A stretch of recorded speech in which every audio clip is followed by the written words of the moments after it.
அனைவருக்கும் வணக்கம். இப்போ பார்த்தீங்கன்னா, கருத்து கணிப்புன்னு சொல்லி போட்டு ஊடகங்களும், தனியார் நிறுவனங்களும் நடத்தி வருது.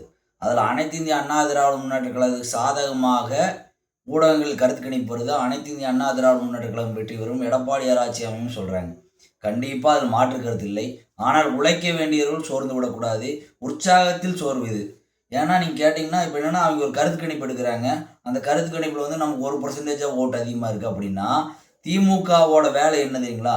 ஒரு முறை கூட அந்த பகுதி ஆராய்ச்சி பண்ணுவாங்க. அங்க எந்த ஜாதி அதிகமா இருக்கோ, அந்த ஜாதியை சார்ந்த நபர்கள் நிறுத்துவாங்க. அந்த ஜாதியை சார்ந்த நபர்கள் நிறுத்தும்போது, அந்த ஜாதி ஓட்டுகள் கிடைக்கலாம். அதனால அந்த பெர்சன்டேஜ் மாறுறதுக்கான வாய்ப்பு இருக்கு. அந்த பகுதியில் உள்ள சிலர் கூட்டணி கட்சி குடுக்கலாம். அவைங்க வந்து அந்த மக்கள் அந்த ஏரியால செல்வாக்கு பெற்றவர்கள், உறவினர்கள் அதிகமா இருக்கிறவர்களா இருக்கலாம். அதனால மாறலாம். நம்ம கவனமாக யார் எதிரியாக இருந்தாலும், கம்யூனிஸ்ட்னாலும் சரி, காங்கிரஸ்னாலும் சரி, திமுக சின்னத்தில் போலியாக திமுகவாக நடித்து நின்றாலும் சரி, அவர்களுக்கு எதிராக நாம் தோய்வின்றி செயல்பட வேண்டும்.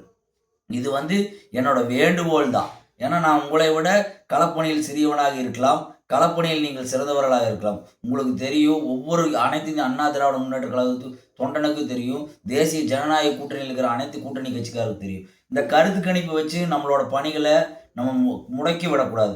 நம்ம பணிகளை வேகமாக செய்யணும். நம்ம அதிக ஓட்டு வாக்கு வித்தியாசம் ஜெயிச்சா தான் நமக்கு பெருமை. 1% இருக்கிற ஓட்டு அங்க இருக்கிற ஒரு குறிப்பிட்ட பெரிய சமூகத்தை சேர்ந்த மனிதர்கள் நிறுத்தும்போது மாறுறதுக்கான வாய்ப்பு இருக்கு. எனவே கண்ணும் கருத்துமாக நம் வாக்குகளை பெற வேண்டும்.